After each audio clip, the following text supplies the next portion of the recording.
Hi mga best friend! Ito na naman si Inday. Meron na naman tayong vlog-vlogan luto-lutuan. Meron tayong sibuyas na maliliit, bawang, may sili, luya, may isda tayo na 4 na piraso. Hindi ko alam yung pangalan ng isda na yan. Basta sariwa yan galing ng palengke. Siyempre sa palengke natin yan binili. Tapos meron na tayong okra. Yung okra pula-pula, may green. Pag naluto naman yan, yan ay green. Tapos meron tayong pasuka. Ayan ang ating suka. Papaksiwin natin para parang nalolost appetite ako sa puro na lang prito. Okay guys, sugasan na naman natin ito para lutuin natin para meron tayong ulam for today. Kumusta kayo dyan? Guys, maraming salamat sa hindi nag-i-skip ng aking ads. Maraming salamat sa inyo. Uhugasan natin yan at ang isda lalamasin natin ng asin para manuot. Okay guys, see you. Meron naman tayong ulam, vlog-vlogan, video-videohan for today. Ayan mga friendship, nahugasan na natin. Ayan. Nahiwa na natin yung bawang, napitpit, yung luya, yung sibuyas. Ito naman yung isda. Ayan. 4 na piraso. Sasalansan na natin sa kawali kasi papaksiwin na natin. Iisa-isahin natin para medyo humaba naman ang video. Umabot ng 9 minutes, 8 minutes, at least meron ng harang. O diba mga friendship, ayan siya, nalinis ko na yan. Kulay-pula yung okra, pero pag naluto yan ay kulay green na. Nagmamagic siya, nagmamagic. Okay guys, ayan ang ating ulam for today. Kayo mga best friend, anong ulam nyo?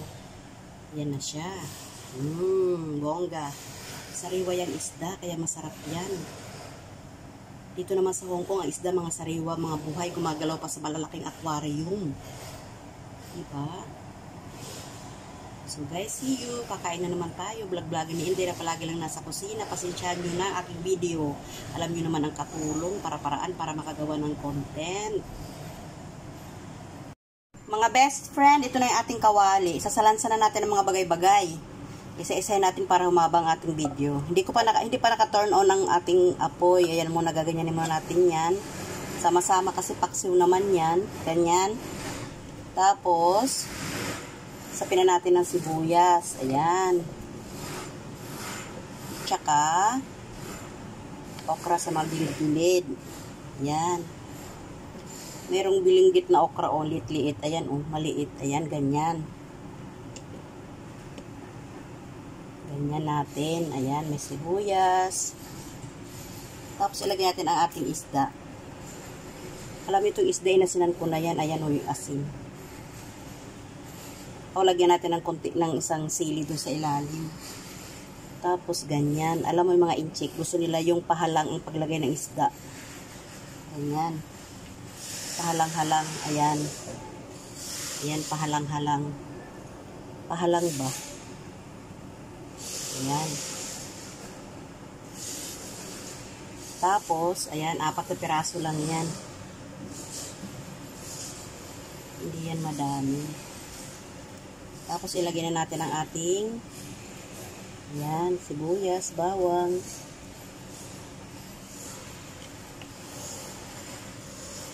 Saka natin takpan. Tapos, i-turn on natin ang apoy.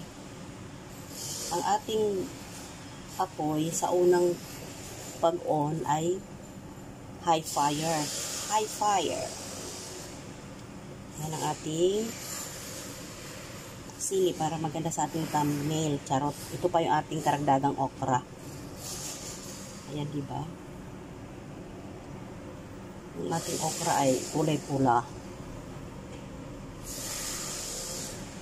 Kulay-pula siya mga friendship. Ayan siya. Tama ba yan ang aking pagkakasalansan o hindi? Tama ba o hindi? Kahit ano na lang. Ayan ang ating isda. At pagkatapos, may naka-ready na akong suka. Ayan, may suka na yan. Mamaya na natin lagyan ng paminta. Taktakan natin ng paminta. Lagyan mo natin ng suka. Ayan. Suka. Tapos takpan natin. Diba? Tatakpan natin kasi ito turn on na natin ang ating high fire for 5 minutes muna. High fire.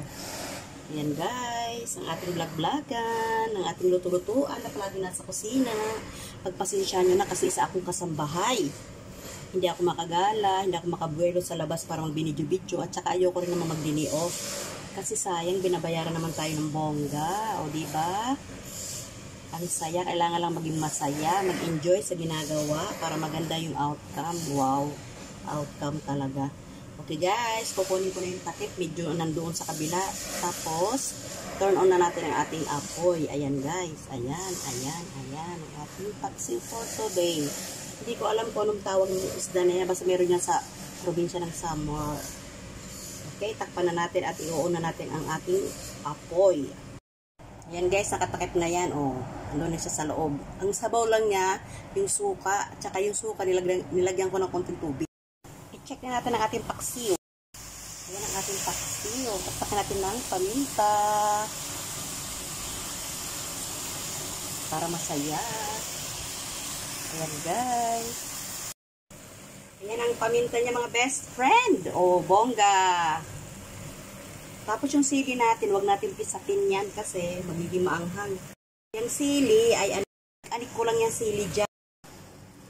Napadami yung paminta, mga bebe. Ayan, oh.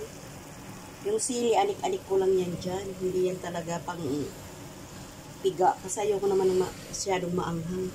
Nakain ako ng maanghang. Pero pag ganyan naman sili, ilang piraso yan? 3. O di ang anghang yan.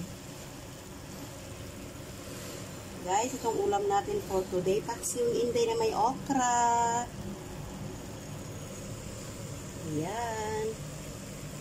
Siguro babalin ko yung isda para andun sa kabila yung yung paminta niya. Para sumama doon sa gravy. Sa sauce niya, sa sabaw. O diba? Mas bonggacious sa palagay nyo. Babalin natin. Saglit kuha tayo ng sandok o chopstick na pambaling dyan.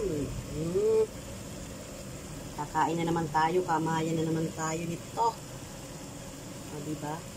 Mas masarap kumain na nakakamay. Feel na feel natin ang lasa ng ating kinakain. Maghuhugas lang tayo palagi ng ating kamay para very clean. Malinis ang ating mga kamay bago tayo magkamay kumain. Ayan, ibinaling ko na siya. Ayan, oh, nagiba yung skin. Yung balat ng isda. Ayan guys, kakain na tayo. Maraming salamat sa mga nanonood ng aking video. Paulit-ulit ako nagpapasalamat sa inyo. Ang barya malaking halaga. Malaking bagay ang barya. Ang barya ay nabubuo pag inaipon. Salamat sa hindi nag-i-skip ng aking ads. Mas kasakusin na lamang ang aking vlog-vlogan. Maraming salamat. See you on my next vlog-vlogan. Thank you for watching. Thank you for watching mga best friend. Salamat ulit. Bye!